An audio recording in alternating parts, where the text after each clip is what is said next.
Melhorou aqui, melhorou. Então vamos lá. Então, gente, a depressão e a ansiedade, ela está presente na vida de todo mundo, todas as faixas etárias, não tem ninguém imune, né?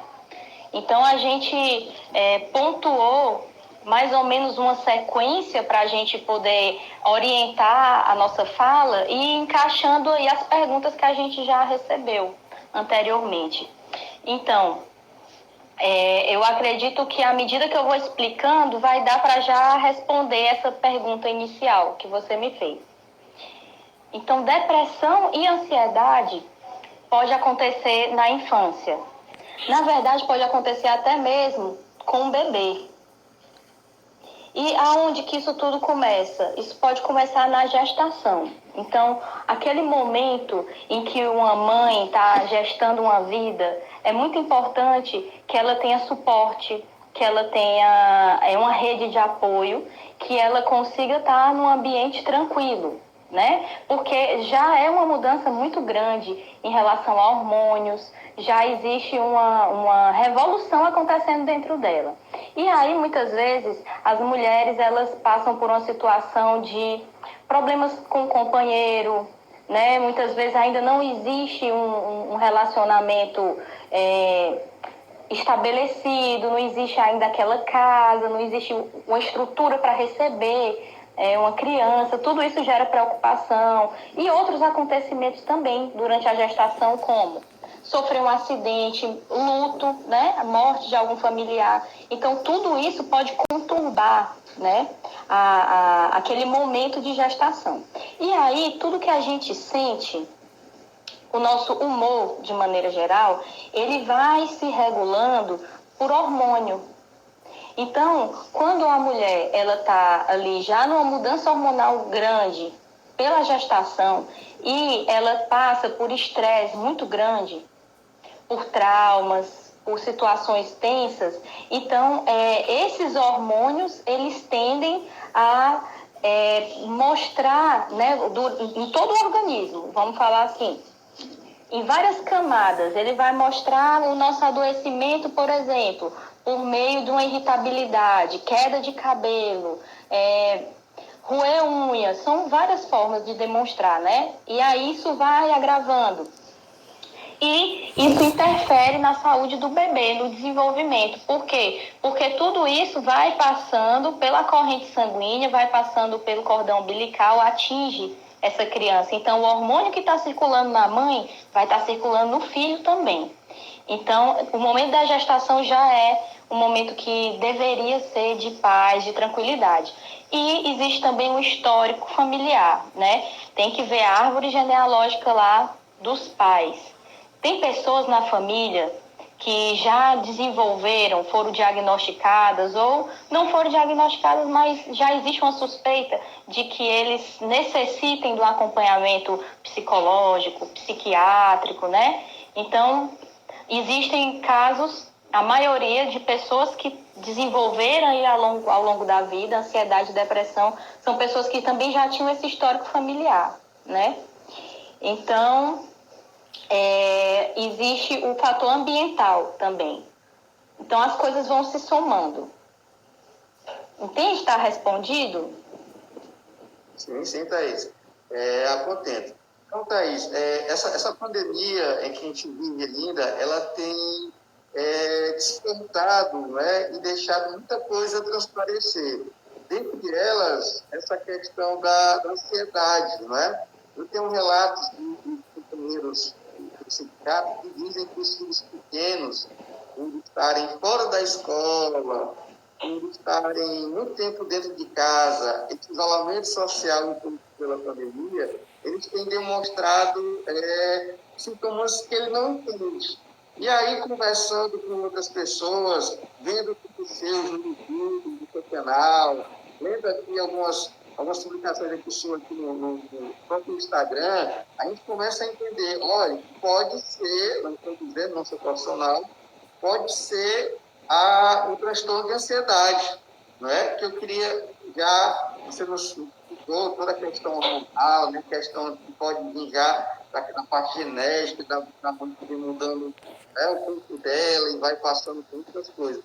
Então, eu queria ver com você como que essa pandemia, esse momento de dificuldade em que vivemos, né, notícias na TV, na internet, hoje as crianças, os jovens, muitas vezes, para passar o tempo, usam o celular vicia, né? A gente sabe que vicia, e acabam gerando essa ansiedade. Aí eu queria ver com você, saber a sua opinião, seu ponto de vista sobre esse transtorno de ansiedade. Né? Como é que o quanto que ele pode ser potencializado em situações como essa em que vivemos? Certo. Então, olha só, vamos primeiro diferenciar o que é ansiedade, né? O que é depressão. Porque pode acontecer ao mesmo tempo, né? Pode sim existir uma situação em que uma criança ou um adolescente ele tem um transtorno misto de ansiedade e depressão. Mas vamos primeiro entender o que é um, o que é outro, antes que se torne uma comorbidade, né? Então, no caso da ansiedade, ela vai ter um traço muito característico, que é falta de ar, pode ser também a insônia, taquicardia, um nervosismo, uma irritabilidade.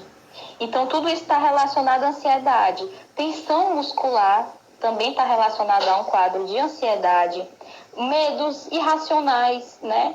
Que a criança ou adolescente não consegue justificar, né? Quando começou aquele medo, por que daquele medo. Então, tudo isso faz parte de um quadro de ansiedade. E no caso da depressão, na depressão existe uma perda de rendimento maior, existe uma falta de interesse de se envolver em atividades que antes gostava. Até mesmo atividade de lazer, a pessoa começa a ficar cada vez mais afastada das suas atividades, ou vai fazer a sua atividade, mas não com a mesma alegria. E deixa eu ver outra situação. Pode acontecer o desejo de morrer, de achar que a vida, né, não faz sentido. Só que o sentimento de desvalia, o autocuidado também é muito prejudicado. Só que existem coisas que são parecidas nas duas situações, né? Por exemplo, irritabilidade. Isso pode estar presente nas duas situações, tanto na ansiedade como na depressão. Então, as pessoas criam uma estética da depressão de que a criança, de que o adolescente, ele vai estar cabisbaixo, triste o tempo todo, no fundo da cama, no fundo da rede, né? E, na realidade, a depressão pode se manifestar também por uma forma de irritação. Aquela criança que está birrenta ali, brigando, que não consegue ouvir um não, e está brigando na escola, e está sendo agressiva. Isso pode ser também um forte indício, né? Então, a gente vai prestando atenção na criança à medida que os dias vão passando. Quando você está com uma criança com uma crise, ela está triste, tristeza é diferente de depressão. Então, um dia de tristeza, 2 dias de tristeza, pode acontecer com qualquer pessoa. Mas se aquilo evolui para semanas, então a gente já tem que acender um alerta. Eu consegui responder? Não, acho que você fez mais uma pergunta. Você pode repetir para mim, por favor? Mas, quando você falou, parecia que eu estava ouvindo a pessoa que chegou até mim, numa conversa informal, e contou todos esses sintomas que você falou no filho dela. Não é? Essa questão da taquicardia, a falta de ar, a insônia e inquietação. Não é? E ele ficou preocupado porque isso é uma criança.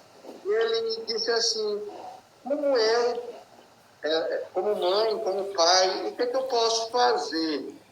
O que, é que eu devo fazer de imediato? Porque você talvez saiba mais do que eu, Thaís. Hoje ainda existe um preconceito enorme em você levar uma criança a um psicólogo, uma psicóloga. Se falar de psiquiatra, então, se falar na PAI, né, que presta um trabalho brilhante na nossa cidade, sou fã da PAI, não é? Lembro, eu morei naquele bairro ali próximo da Praia, que era só uma portinha, que veio na Paiana, e com um olho cheio de infelicidade. Mas há um preconceito muito grande, não é? Então, eu queria ouvir de você, uma profissional, o que você pode dizer para esse pai, para essa mãe, que chega com o presidente do sindicato e diz assim, olha, o que eu posso fazer pelo meu filho que está com esses sintomas, com esses sinais? Será que eu tenho culpa por eu brigar com ele, exigir que ele tenha atenção nas aulas online agora? Será que eu tenho culpa por estar pressionando ele? Ou por ser muito solto, deixar ele ficar com o celular a noite toda, jogando Free Fire, por exemplo, né? Que hoje as crianças gostam muito da mãe ao identificar tais sinais, porque muitos não entendem, né? Porque, infelizmente, em 2020, para muitas pessoas, os problemas, os transtornos mentais são considerados frescuras, né? Está com frescura, está com bobagem. E a gente isso aqui não é assim. Então, eu queria pedir desculpa que eu falo demais e passar a bola para quem está falar e eu estou ansioso para ouvi-la. À vontade, Thaís. Qual é o papel nosso pai, o papel mãe, avô, irmão mais velho, né, quando eu vejo... Ok, então o primeira função já é o que está fazendo aqui, é estar se informando. Então quem está aqui já está de parabéns. Porque está buscando mais informação, está buscando saber como conduzir da melhor forma. Então, isso daí já é uma coisa fantástica, porque tem gente que não consegue dar esse passo, né? E é muito importante você levar em consideração que existe aquele fator genético. Já existe essa probabilidade. E aí, o fator ambiental, se você já sabe que você tem um filho, que o teu filho está agindo de uma maneira atípica. E você sabe que na sua família você tem pessoas que elas precisam de um suporte emocional, psicológico, um suporte profissional maior. Então você já fica mais cuidadoso, né? No caso, pai, mãe ou o avô, a avó que mora junto, a pessoa de referência, tem que estar buscando se ajudar. Primeiro fato. Porque a criança e o adolescente, ele é o sintoma da família. Então, dificilmente, essa criança, essa pessoa vai desenvolver um quadro completamente alheio à dinâmica familiar. Isso não vai acontecer. Tem uma relação com a dinâmica familiar. Tem uma relação com os acontecimentos da escola, tem uma relação com as situações ali que permeiam o dia a dia. Então, o primeiro ponto é se informar. O segundo ponto, se ajudar. Né? Se você está num momento difícil, enquanto adulto, enquanto pai, enquanto mãe, ou professora, enfim, terapeuta também, a gente passa também por dificuldades, então procura a sua terapia, procura ajuda para você ficar bem. Porque, sabe aquela metáfora do voo, do avião, que você, quando cai aquela máscara de oxigênio, você primeiro coloca a sua e depois coloca na pessoa do lado? É a mesma coisa. A gente primeiro tem que se ajudar para a gente conseguir dar uma ajuda para o outro. Então, muitas vezes você não está se dando conta a maneira que você está lidando com as situações dentro da sua família, dentro da sua casa. E a criança vai absorvendo. A criança ali, ela está atenta a tudo, porque ela está num processo de aprendizagem social, aprendizagem por imitação. Então, ela está num momento assim, esponja mesmo. Você olha para a criança, acha que ela não está te ouvindo, acha que ela não está prestando atenção no que está acontecendo no ambiente. Ela pode, naquele momento, não estar conseguindo ter um juízo de valor como um adulto. Mas aquela situação que ela está vendo, uma cena de briga, vamos colocar um exemplo para ficar mais fácil, ela está vendo uma cena de briga, de desentendimento. Por mais que ela não entenda como começou, quem tem razão, quem não tem, emocionalmente ela se abala, aquilo vai ficar guardado na memória e no momento em que a criança tiver uma experiência que dê mais maturidade para entender aquilo ali, aí ela vai lembrar e vai significar ou ressignificar aquelas cenas que ela viu em família, que ela viveu em família. Ou seja, ela está captando tudo o tempo todo. E aquilo que no momento ela não tem vivência para interpretar, ela vai interpretar mais na frente. Então, eu acho que eu não sei se eu estou me expandindo além da pergunta, mas o que eu estou querendo explicar é que...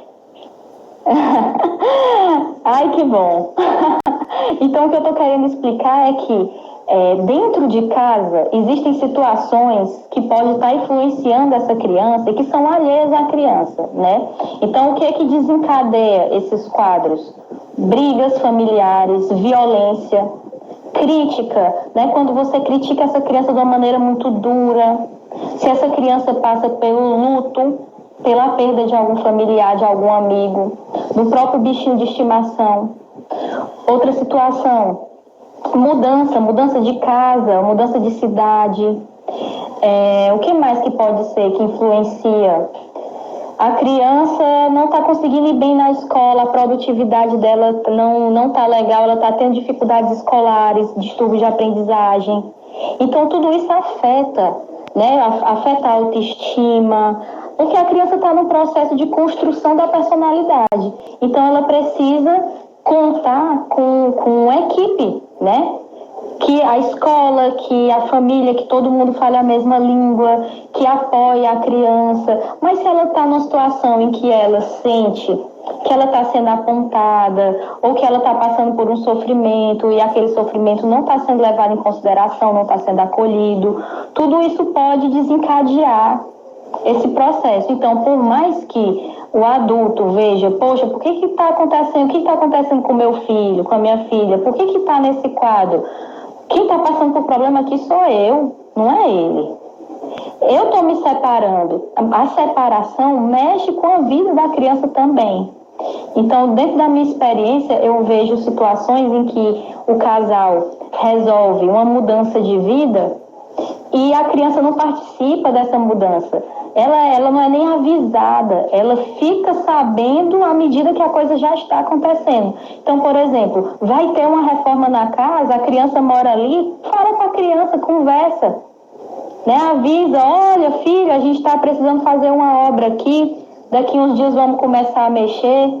Ô filho, vamos mexer no teu quarto, o que que você acha? E convida a criança para participar disso. Ô filho, olha, a gente tá decidindo aqui que nós vamos ter 2 casas agora. Você vai ter o seu quarto nas 2 casas. E a gente como casal, a gente resolveu se afastar, mas a gente vai continuar uma família para você, isso não muda nada. Isso precisa ser realmente conversado. Não é só uma vez, não é uma sentada, né? Mas tudo que vai acontecendo em volta da criança influencia, né? A vida da criança. E a criança não se sente participando disso. Ela sente de fora. Ela, ao mesmo tempo que faz parte da família, ela não faz. Entende? Faz sentido? Totalmente, totalmente. Eu ouso dizer que você está sendo precisa no que a gente está colocando aqui. Thaís, eu falei há pouco que muitas pessoas têm o medo, o receio de levar, né, os filhos, e até de ir no psicólogo, na psicóloga, né? Eu estava aqui no papo terapêutico, né? Meu livro maravilhoso. Meu filho. Vou pedindo sua licença, eu queria aqui ler na página 21, preconceito e medo, show.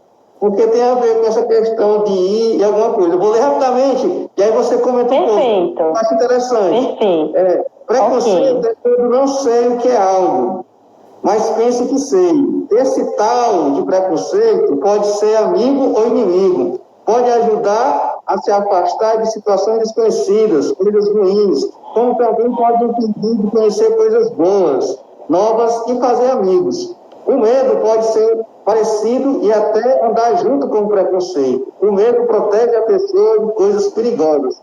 Mas se for mais forte que você, ele pode te prender.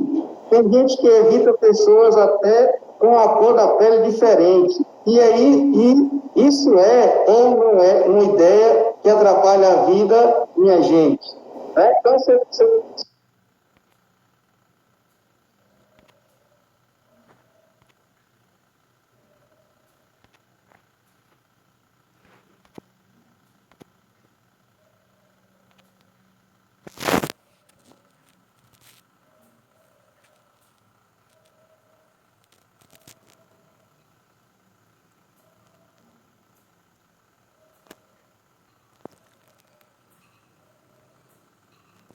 e hoje, muitas crianças sofrem com bullying, né? Com preconceito, por conta da cor, do cabelo, a questão do corpo, né? Um pouquinho gordinho, um pouquinho magrinho, não é? Uma série de situações. A questão social, socioeconômica também influencia.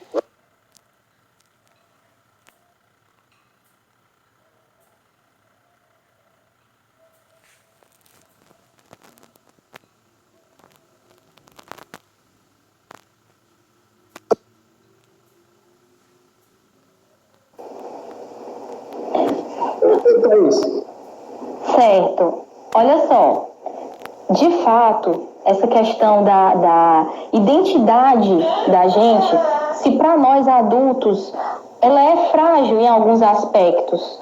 Às vezes a gente tem uma autoconfiança muito grande em relação ao nosso lado profissional, mas em relação à nossa estética, por exemplo, a gente pode não ter. Isso é um caso, né? A gente pode não ter uma autoconfiança tão grande assim. E imagina, às vezes a gente, fora do ambiente profissional, a gente se boicota e a gente deixa de curtir uma praia, a gente deixa de aproveitar algumas coisas porque... Me permita lhe atrapalhar um pouco. É porque a das Dores aqui, ela fez uma menção aqui que a filha dela, a Camila, que eu mando um beijo para ela, tem síndrome de Down, né? E após uma crise de depressão, ela descobriu, né, que ela também tem autismo, porque só foi possível descobrir após essas crises de depressão. Ela tem 11 anos e toma medicação controlada. Então, após você externar a questão que você está falando aí, eu queria que você falasse um pouco dessa questão do autismo com a depressão, essas coisas que vão se encaixando aí. Tá bom? Me perdoe lhe atrapalhar. Ok. Bom, então, Leandro, é o seguinte, nós adultos temos dificuldade, né, em lidar com a nossa identidade, em a gente se aceitar como a gente é. Imagina uma criança, um adolescente que ele tem um repertório comportamental, né, que ainda está em construção. Então, o bullying, ele é um gatilho muito forte. A gordofobia, o racismo, tudo isso são gatilhos fortíssimos para que uma criança ou um adolescente desenvolva, entre num quadro aí de ansiedade, de depressão. No livro, qual foi a minha ideia? Foi trabalhar textos que a própria criança pudesse ler, porque eu me dei conta que eu estava há bastante tempo produzindo conteúdos falando sobre o adolescente, falando sobre a criança, mas não para a criança ou para o adolescente. E eu me dei conta de que eu ia em algumas livrarias, a maioria na época, e não encontrava muitos livros que fossem voltados para que a própria criança pudesse fazer a sua leitura ou acompanhada da mãe. Então, de lá para cá, do lançamento do livro para cá, surgiram outras publicações também, maravilhosas, que vieram a somar, mas eu me senti assim, mais contemplada quando eu consegui criar alguma coisa que naquele momento eu sentia falta no mercado, né? E continua sendo atual, porque infelizmente a sociedade que a gente vive, passam anos, passam décadas para que a gente consiga evoluir um pouquinho, né? Então, a gente desperta essas sensações de insegurança, de ansiedade, depressão, por meio de situações como essas que você citou, dentro de casa, dentro da própria família. Né? Eu tenho uma situação que acompanhei uns anos atrás de uma família que dizia para a criança assim: você não vai sair com seu cabelo solto, não. Nossa, seu cabelo parece um ninho de chachel. Você não vai sair com esse ninho de chachel aí, não. Vamos já amarrar esse cabelo. É complicado, né? Já começa assim. Como é que essa pessoa vai sentir bem em chegar num ambiente achando que está todo mundo olhando pro cabelo? e achando que tem alguma coisa de errado com esse cabelo. Então, assim, eu sou radicalmente contra as pessoas que chegam para um jovem, por exemplo, e falam assim, digamos, está acontecendo uma dificuldade no relacionamento. E aí chega para o jovem e fala, você não tem amor próprio, não? Você tá gorda, como é que você vai arrumar um namorado? Quem é que vai te querer desse jeito?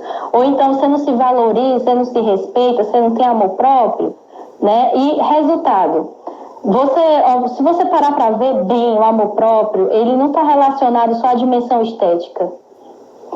Então, a pessoa conseguir se superar nas suas dificuldades escolares, no seu trabalho, na sua vida, evoluir como pessoa, tudo isso tem a ver com amor próprio. Você conseguir trilhar um caminho espiritual que te complete, isso tem a ver com amor próprio. O amor próprio não é só a estética, né?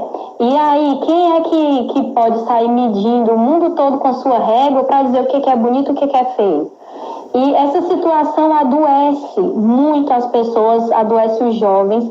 Eu tive experiências de acompanhar uma família que projetava que a criança se tornasse modelo.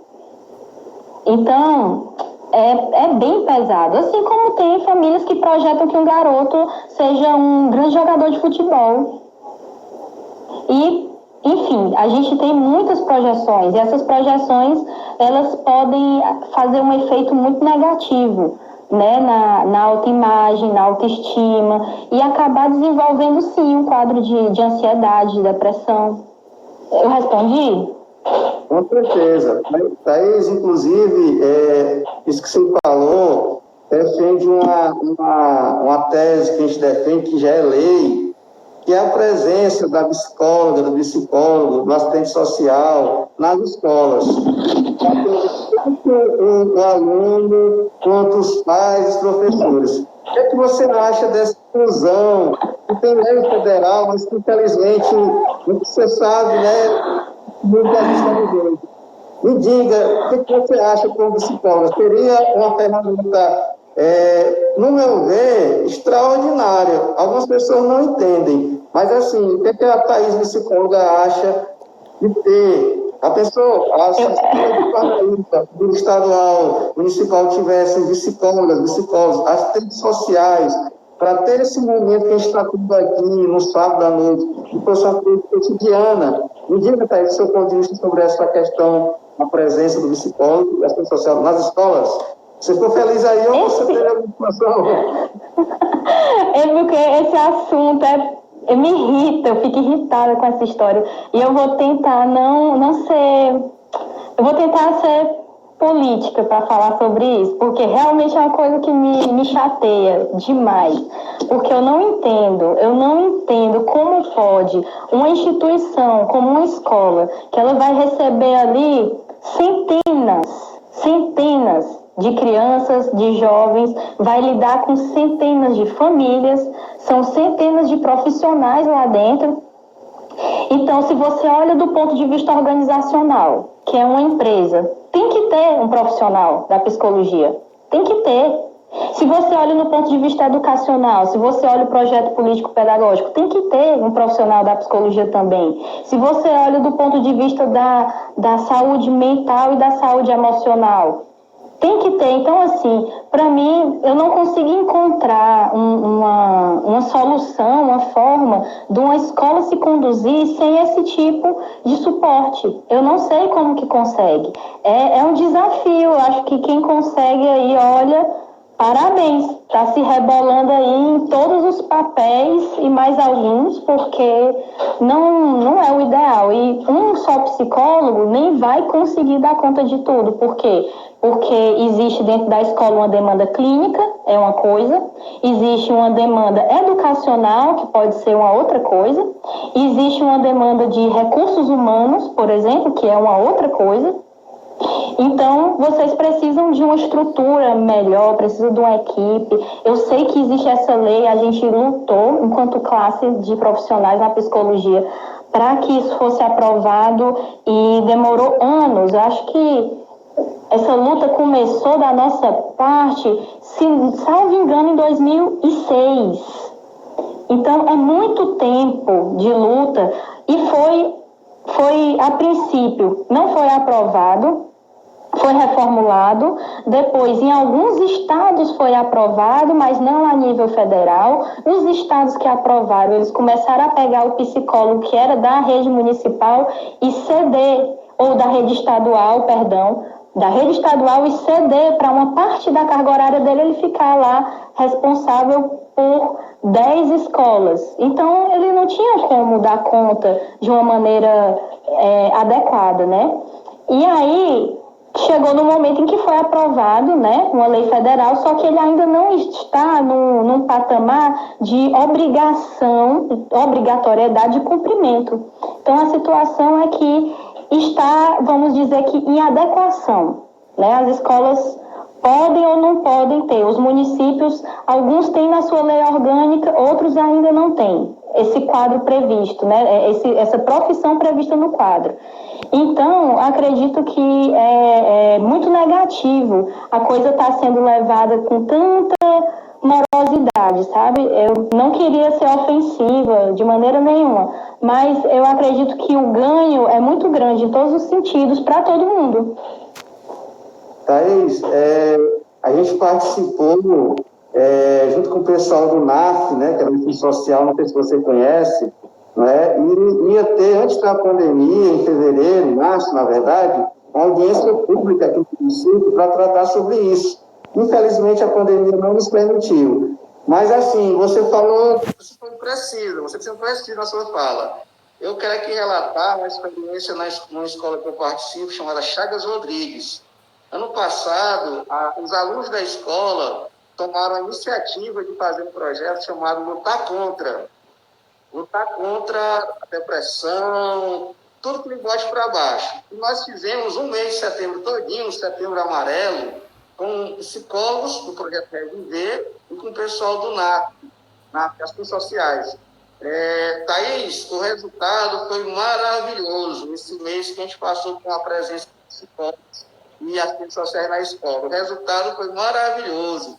Alunos que tinham quadro de depressão, eles mesmos tomaram a iniciativa, e só a presença, a energia da psicologia e do serviço social na escola deu um reforço imenso. Então, assim, vamos torcer que nesse ano de eleição, os nossos postulantes aí a cargo público, eles tragam essa bandeira da psicologia e serviço social dentro da escola. É super necessário. A gente tem que... Alô, seus candidatos aí, atenção, hein? Olha aí uma dica aí do projeto. Não é municipal, escola social na escola, para ter um terapêutico aí de qualidade. Então, Thaís, olha, a das Dores, ela colocou aqui que a filha dela, a Camila, que eu tenho um carinho muito especial, minha prima, né, ela tem Down, né, síndrome de Down. E a Camila passou por um período de depressão. E após essas crises, ela descobriu que ela, além de ser, né, ter síndrome de Down, ela também tinha um autismo. Aí ela tomou medicação. E aí eu admiro muito a Dadá, a das Dores, né, que é você minha prima, e ser uma super mãe. E assim, eu queria que você relatasse assim, como é que a mãe, quando descobre uma situação dessa, de depressão, de ansiedade, de autismo, um filho, como é que você vê a reação dos pais, né? Acho que são reações diversas. Mas, assim, a maioria dos pais que eu conheço que tem o Down, o autismo, a depressão, eles são pais guerreiros, mães guerreiras, né? Porque eles entendem que eles vão ter que ser pai em dobro. Mas tem muitos que não entendem, né? Querem negar, não querem aceitar o diagnóstico. Né? Como é que você vê isso enquanto psicóloga, essa dificuldade do aceitar, né? Do aceitar, levantar a cabeça e sem preconceito e ir embora. Certo. Das Dores, muito obrigada pelo seu engajamento, né, de participar aqui com a gente, de partilhar com a gente, né, a sua vivência. Você perguntou aqui, após uma crise de depressão, descobrimos que ela também tem autismo. Por que só descobrimos após essas crises? Olha, eu arrisco dizer, porque assim, eu não tenho conhecimento do histórico, né, da criança. Mas eu arrisco dizer que quando houve a investigação, né, que foi a investigação relacionada à depressão, foi o momento em que provavelmente tinha uma equipe, né, multiprofissional, olhando a situação dela, né, se dedicando a entender esse quadro. Então, é muito mais provável que se consiga levantar mais informações e desmistificar, desvendar aí o comportamento da criança.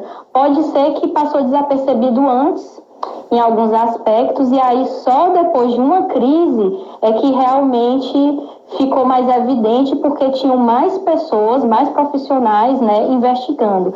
E essa questão da investigação, ela deve começar o mais rápido possível, porque mesmo a criança sendo bem pequena, mesmo primeira infância, que a gente ganha tempo, sabe? Eu já tive atendimentos com pessoas que só descobriram que tinham um determinado distúrbio com 13 anos de idade, e aí sempre é tempo de fazer alguma coisa, porém a gente perdeu algumas oportunidades, né? A gente perdeu a oportunidade de estimulação precoce, a gente perdeu algumas adaptações bem no comecinho da vida escolar, e aí a gente tem uma situação de uma pessoa que está desmotivada, né? Uma pessoa que não está muito acreditando mais em si, porque a princípio a criança, acho que o problema é ela não acha que ela está sendo vítima de alguma coisa, ou que, enfim, existem questões genéticas. A criança não entende o que é questão genética. Ela vê que ela é diferente. E ela não consegue se aceitar nessa diferença.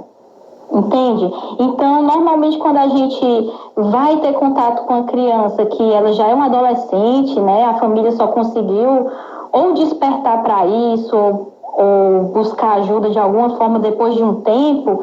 Então a gente tem esse outro trabalho, que é tentar engajar essa pessoa e tentar fazer com que ela seja mais tolerante consigo mesma e mude a sua autoimagem, de não se ver como alguém que é incapaz, mas só alguém que precisa de uma adaptação, é um método diferente, né?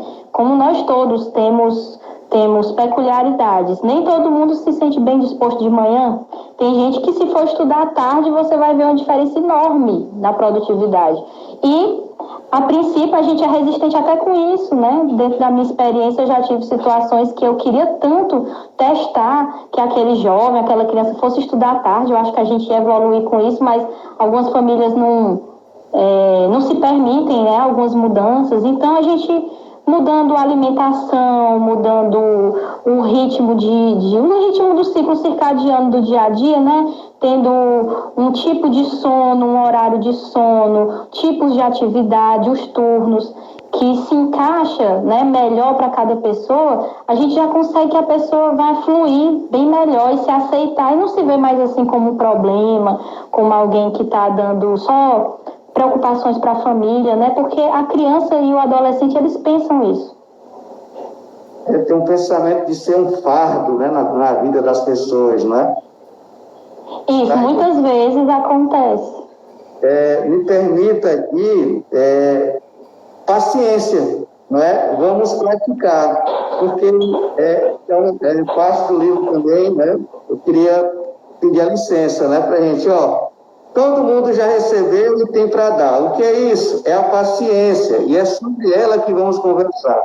Como faz para comprar? É só praticar? Quanto mais paciente eu for, mais paz eu vou ter. E essa paciência que quem precisa receber, todos, até mesmo o bebê, já sei, pois ele chora, faz xixi e cocô.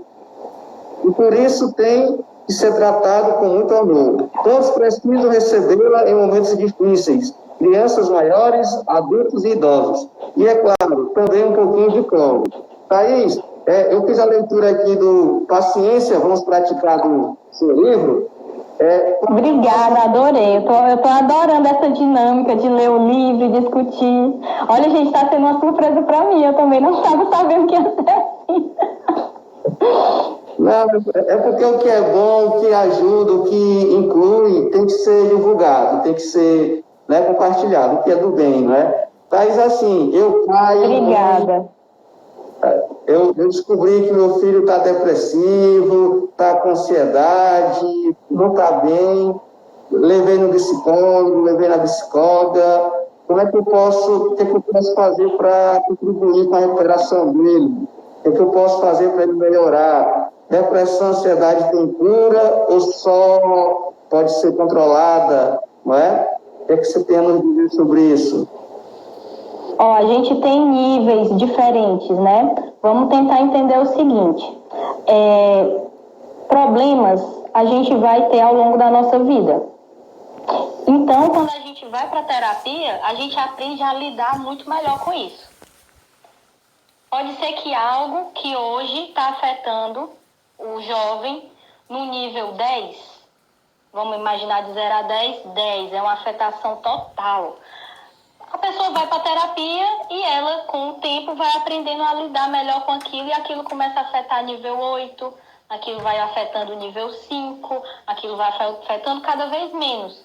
A gente pode garantir que não vai acontecer ao longo da vida outros eventos estressores que vai desencadear um processo de ansiedade e depressão? Não podemos, a gente não tem como dizer, né? Então, a pessoa fica mais apta a se autoconhecer, se psicoeducar e saber se ajudar. Então, a família tem que entrar no processo também, que a família tem que buscar ser uma rede de apoio, dar esse suporte, e o adolescente, a criança, também vai aprendendo no seu tempo, né, os mecanismos ali que ele tem para poder se fortalecer, e ao longo da vida a tendência é que a pessoa consiga ter uma vida mais equilibrada. Mas vai acontecer luto? Vai doer? Vai. Sabe, vai acontecer outras dificuldades, pode acontecer mudança de cidade, mudança de escola, pode acontecer tudo isso. Então, ninguém está imune. Então, você faz a terapia e faz sabendo, vou aqui me ajudar, né? E por quanto tempo for preciso. Não tem como dizer, a pessoa vai passar aqui um mês. Um mês é suficiente para a pessoa resolver tudo. Tem gente que passa 3 meses, tem gente que passa 6, tem gente que passa 1 ano, tem gente que passa anos, né? Então, assim, cada caso é um caso. E quanto mais engajada a família tá, melhor. Tudo isso vai fluir de uma forma mais rápida. Eu não sei se eu respondi, mas colocando de uma forma prática, o que a família pode fazer? Né? A criança ou adolescente está lá numa crise, né?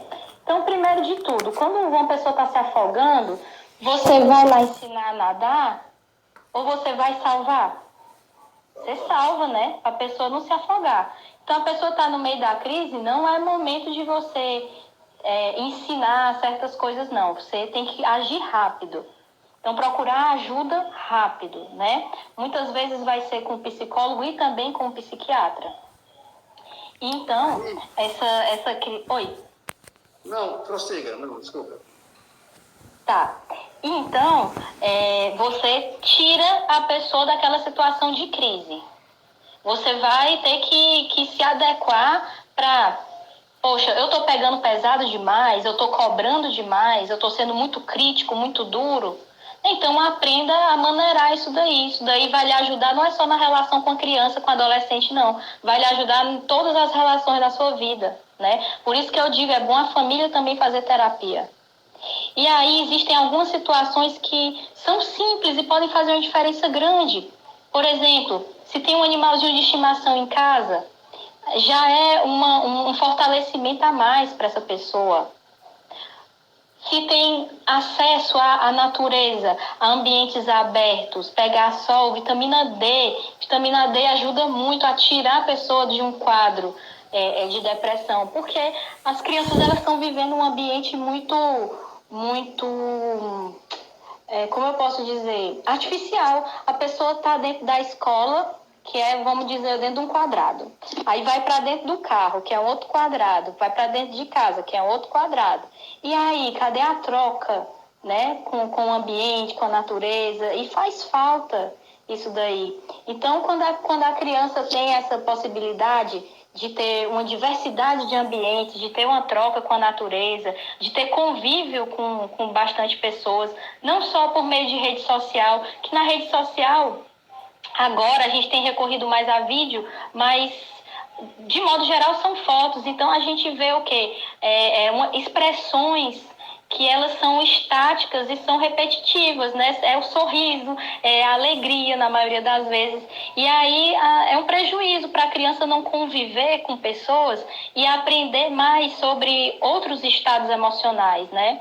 Então, assim, esse refúgio o tempo todo em várias telas, tela do celular, tela do tablet, tela da televisão, o videogame, isso em excesso contribui para um quadro também de ansiedade e depressão. Então, existem vários fatores que podem ajudar. Um sono bom, adequado. Então, verifica lá o que pode estar atrapalhando o sono dessa criança, desse jovem. Se a cama está ok, se o colchão está ok, se aquele travesseiro está ok. Verifica a alimentação, como é que está. Vai que é uma pessoa que, digamos assim, já é mais acelerada por natureza. Aí você vai e dá uma alimentação que ela faz um trabalho de acelerador, de estressor do sistema nervoso central. E aí a criança, a pessoa vai ficar ainda mais acelerada, né? Então a alimentação influencia o contato com a natureza, o contato com família, ter opções do que fazer. Isso aí é excelente. Então, a gente tem visto hoje uma situação de uma vida mais artificial, que isso contribui muito para um quadro de ansiedade e depressão. O outro, ou os dois, né? Concomitantemente aí, como comorbidade. E existem situações que a gente ignora, que é, por exemplo, saber respirar.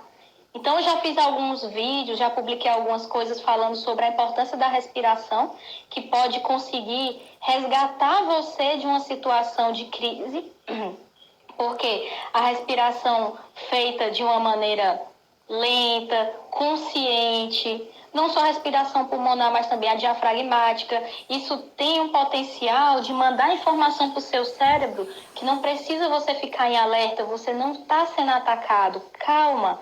E essa respiração pode te tirar desse tipo de crise, desse estado de alerta. Então, são coisas simples. Olha, eu não estou falando nada complexo. Eu estou falando de respirar, estou falando de dormir, estou falando de se alimentar. Ao mesmo tempo que são coisas simples, isso tem o seu grau de complexidade, sim, né? Eu não quis dizer que isso daí não... Isso tem um valor imenso, mas, de modo geral, isso não vai ser algo inacessível. Isso está na nossa vida, no nosso dia a dia, no nosso corpo. E a gente não usa esse potencial que a gente tem para se ajudar. Nem a criança, nem o adolescente, né? Consequentemente. Então, são alguns recursos que a gente pode usar que ajuda bastante. Por exemplo, a arte ajuda pra caramba. Trabalhar com a criatividade, ouvir músicas, músicas que você gosta, que te bota pra cima. Isso vai produzir uma vibração, né, na sua mente de uma forma que te tira de uma frequência de baixa astral, por assim dizer. Porque à medida do que a gente vai pensando, vai ouvindo e vai fazendo, então a nossa mente ela vai entrando em alfa, em beta, em gama, em teta. Então, falando a grosso modo, por isso que música ajuda pra caramba também. Thaís, a gente já está quase no final, eu estou marcando aqui, a gente tem acho que 4 minutos. Tem uma pergunta aqui da diretoria que me lembraram aqui, Thaís, posso ter tido depressão na infância e descobrir somente quando adulto? Não é essa a pergunta. Eu queria que você respondesse ela e já desse as suas considerações finais. Eu quero dizer que estou muito grato à sua pessoa e dizer que quando o papo é terapêutico e é bom, o tempo voa, né? Então, muita gratidão a você. Eu espero que a gente possa ter a parte 2, parte 3 desse papo. E o Sérgio está muito agradecido, eu, enquanto presidente, muito feliz com a sua participação. Tá bom? Então, Ai, que alegria! E a resposta dessa pergunta que o nosso amigo fez, né? Também posso ter depressão na infância, descobrir somente quando adulto, se isso atrapalha a vida dele ou não. Obrigado, Thaís. Ok. Eu vou tentar resumir. Bom, Você nunca deixou de ser uma criança, tá bom? Todos nós somos crianças. A gente mantém dentro da gente a criança do passado, o adulto do presente, e a gente também tem o idoso do futuro dentro da gente, né? Tem momentos que a gente tá assim com 80 anos, não é verdade? Ou só acontece comigo? Então, a gente tem que dar vazão para essa criança interior que a gente tem e que muitas vezes a gente não escuta. Então, muitas vezes na vida adulta, você vai se dar conta. Ah, obrigado pelo merchan do papo terapêutico. Então, muitas vezes na vida adulta, a gente vai tomando consciência maior, né, da nossa trajetória de vida, e a gente consegue ressignificar algumas coisas, olhar para trás e ver, poxa, eu passei isso aqui quando eu era criança e eu não tinha me dado conta, e nenhum adulto na época, né, conseguiu ser uma pessoa foguete na minha vida, vamos dizer assim. Ser uma pessoa que me tirou dessa situação, me esclareceu, me ajudou. Por quê? Porque antigamente a gente tinha mais dificuldade de acesso, né, à informação e outras circunstâncias, né, próprias de uma outra época, próprias de uma outra geração. Então a gente está quebrando essa história de que saúde mental é frescura, é mimimi, é falta de tapa. A gente está quebrando essa coisa de tu tá triste, pois então pega uma... Gente, como é que chama? Vai capinar um lote aí, pega uma enxada que já tu fica bom disso aí. Então isso está passando, essa brutalidade. Essa brutalidade aí tá indo embora, graças a Deus, tá se diluindo. Eu tô vendo gerações que têm uma cabeça muito mais aberta. Só a gente tá reunido aqui, sábado à noite, falando sobre isso já mostra que a gente tem uma concepção diferente. Não sei se eu consegui responder a pergunta, mas devido ao avançado da hora, né, eu tenho que ser breve. Eu queria agradecer a presença de todo mundo, de familiares, de amigos, de clientes, de parceiros, de novos amigos que eu quero fazer daqui para frente.